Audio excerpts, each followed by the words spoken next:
എന്നൊരു ദിവസത്തെക്കുറിച്ച് നമുക്ക് ചിന്തിക്കാനേ സാധിക്കില്ല. എനിക്ക് തോന്നുന്നു മുതിർന്നവരുടെ അവസ്ഥ ഇതാണെങ്കിൽ കുട്ടികളുടെ അവസ്ഥ നമുക്ക് പറയാനേ മാറ്റി നിർത്താനേ സാധിക്കില്ല.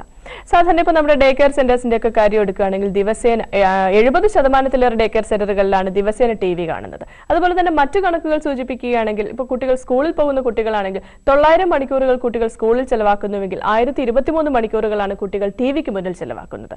ഈ കണക്കുകളിൽ നിന്ന് തന്നെ നമുക്ക് മനസ്സിലാകുന്ന ഒരു കാര്യമുണ്ട്, ഈ വിഷയം വളരെ ഗൗരവമേറിയ ഒരു വിഷയം തന്നെയാണ്. അതുകൊണ്ട് തന്നെ ഇന്നത്തെ വനിത ചർച്ച ചെയ്യുന്നതും ഈ വിഷയത്തെക്കുറിച്ചാണ്. അതിനായി നമ്മോടൊപ്പമുള്ളത് സൈക്കോളജിസ്റ്റായ വിപിനാണ്. നമുക്ക് അദ്ദേഹത്തെ വനിതയിലേക്ക് സ്വാഗതം ചെയ്യാം. വിപിൻ, വനിതയിലേക്ക് സ്വാഗതം. Thank you. അപ്പോൾ ആദ്യം തന്നെ ചോദിക്കാനുള്ള, ശരിക്കും TV നമ്മുടെ എല്ലാവരുടെ ഒരു കൺഫ്യൂഷനാണ്. TV നല്ല എന്താണ്? TV കുട്ടിക്ക് സമ്മാനിക്കുന്നത് നല്ലതാണോ ചീത്തയാണോ? അത് ശരിക്കും ഒരു ഡിബേറ്റബിൾ ഇഷ്യൂ ആണ്. എങ്കിൽ പോലും അതിനകത്ത് നമുക്കൊരു പോസിറ്റീവ് സൈഡും നെഗറ്റീവ് സൈഡും പറയാനായിട്ട് പറ്റും. തീർച്ചയായിട്ടും നമുക്കൊരു കാര്യം ഉണ്ടാകുമ്പോൾ അതിന്റെ നല്ല കാര്യങ്ങളും നമ്മൾ ചിന്തിച്ചേ പറ്റൂ.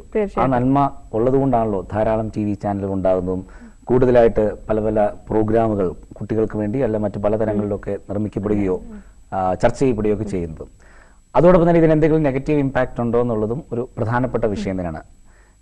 പോസിറ്റീവായ രീതിയിലേക്കാണ് നമ്മൾ ആദ്യം നോക്കുകയെങ്കിൽ, സാധാരണഗതിയിൽ നമ്മളുടെ വീട്ടിലെ ഇന്റർനെറ്റിന്റെ സാധ്യത പോലെ തന്നെ വീട്ടിലിരുന്നു കൊണ്ട് തന്നെ ഇപ്പം നാഷണൽ ജിയോഗ്രാഫിക് പോലുള്ള മറ്റ് പല ചാനലുകളിലൂടെയും ലോകത്തിന്റെ വിവിധ ഭാഗങ്ങളിലേക്ക് നമുക്ക് യാത്ര ചെയ്യാനും അവിടെയുള്ള ഇൻഫർമേഷൻസ് കണ്ടെത്താനും മറ്റ് വിദേശ രാജ്യങ്ങളിൽ പോകാത്ത കുട്ടിക്ക് പോലും സ്വന്തം TVയിലെ സാധ്യതകളിലൂടെ അതിലേക്കൊക്കെ പോകാനൊക്കെ പറ്റുമ്പോൾ അവന്റെ അറിവ് അല്ല അവന്റെ ബ്രെയിൻ ഡെവലപ്മെന്റ്, അവന്റെ ഇൻഫർമേഷൻ, നോളജ്, ഇതിലെല്ലാം ധാരാളം വർധനവുണ്ടാകുന്നു എന്നുള്ളത് കൊണ്ട് തന്നെ പോസിറ്റീവ് സൈഡിലേക്ക് നമുക്ക് പറയാൻ വളരെ കൃത്യമായൊരു പോയിന്റ് ഉണ്ട്.